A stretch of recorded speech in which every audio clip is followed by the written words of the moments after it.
शेतकरी मित्रांनो, सध्या युरियाची शॉर्टेज टंचाई प्रत्येक ठिकाणी आपल्याला बघायला मिळते आणि अशातच नेमकी करावं तरी कसं. तर आज मी तुमच्या समोर घेऊन आलेलो आहे युरियाला पर्याय असं एक जबरदस्त खत. तुम्हाला युरियाची गरजही पडणार नाही, पण तुमच्या पिकांचं उत्पादन हे युरिया जसं टाकतो ना त्याच्यापेक्षा जास्त पटीने झालेलं बघायला मिळणार आहे.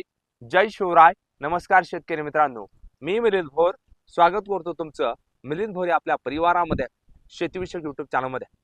शेतकरी मित्रांनो, सर्वत्र महाराष्ट्र राज्यामध्ये आपण पाहतोय की प्रत्येक ठिकाणी आपण दुकानामध्ये जाऊन युरियाची मागणी करतोय, पण आपल्याला युरिया उपलब्ध होत नाही. मग एक लक्षात घ्या, या युरिया मध्ये आहे तरी काय, तर युरियामध्ये आहे 46% नायट्रोजन हा घटक. आता लक्षात घ्या, 46% नायट्रोजन नत्र हा घटक असल्यामुळं आपण काय करतो, आपल्या पिकांना टाकतो. पण जेवढा पिकाला लागू पडणार तेवढा लागू पडणार आहे, पण जमिनीच्या वर राहिलेला जो युरिया आहे हा हवेत उडून जातो. त्यामुळं याचं लवकर आपल्याला रिझल्ट आलेले बघायला मिळतात युरिया टाकल्यामुळे. मग ह्या युरियाला पर्यायी खत वापरावं तरी कोणतं, तर आपण घेऊ शकतोय अमोनियम सल्फेट. होय शेतकरी मित्रांनो, 3 बॅग युरियाच्या गोणीची ताकद ह्या एकाच बॅगेमध्ये आपल्याला बघायला मिळते.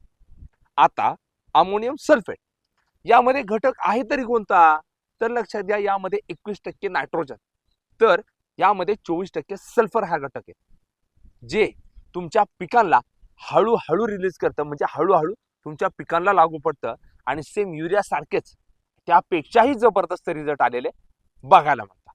आता आपण हे अमोनियम सल्फेट एकरी प्रमाण घ्यावं तरी किती, तर तुमच्या पिकांच्या अनुसार तुम्ही एकरी 25 किलो घेऊ शकताय, ते एकरी 50 किलो देखील घेऊ शकताय. आणि याप्रमाणे जर तुम्ही हा अमोनियम सल्फेट तुमच्या पिकांना वापरत असाल तर युरियापेक्षाही टॉपचे रिझल्ट आलेले बघायला मिळतात. फक्त फरक एवढा आहे, युरिया स्वस्त आणि अमोनियम सल्फेट थोडंसं महाग. पण एक लक्षात येतं का तुमच्या, दीर्घकाळ रिझल्ट मिळतो. युरियाचा रिझल्ट तेवढा पुरता दिसतो, पण अमोनियम सल्फेटचा रिझल्ट हा दीर्घकाळ झालेला आपल्याला बघायला मिळतो.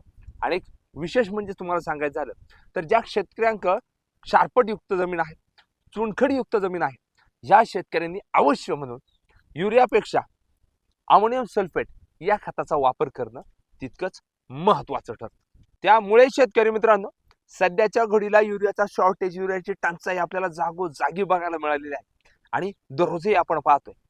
म्हणून या युरियाला पर्यायी खत घ्यावं तरी कोणतं, थोडंसं महाग आहे, 4 पैसे जाऊ दे आपले, पण आपल्याला अमोनियम सल्फेट जर घेतलं आणि हेच जर खत आपण आपल्या पिकाला टाकत असाल तर निश्चित स्वरूपात युरियापेक्षा जबरदस्त रिझल्ट झालेले बघायला मिळतात आणि तुमची पिकं जोमदार जबरदस्त अवस्थेत वाढलेली निश्चित स्वरूपात दिसून येतात. त्यामुळं ही जर आपली माहिती तुम्हाला आवडली, अजून देखील मिलिंद भोर युट्यूब चॅनलला सबस्क्राईब केलं नसेल ना, सबस्क्राईब नक्की करा. समोरील घंटा ऑल ठेवण्याचा प्रयत्न करा. मात्र तुम्ही आपले ही व्हिडिओ कुठून, कोणत्या तालुक्यातून, जिल्ह्यातून, गावातून पाहता, कमेंट्स करायला अजिबात विसरायचं नाही. धन्यवाद. जय जवान, जय किसान.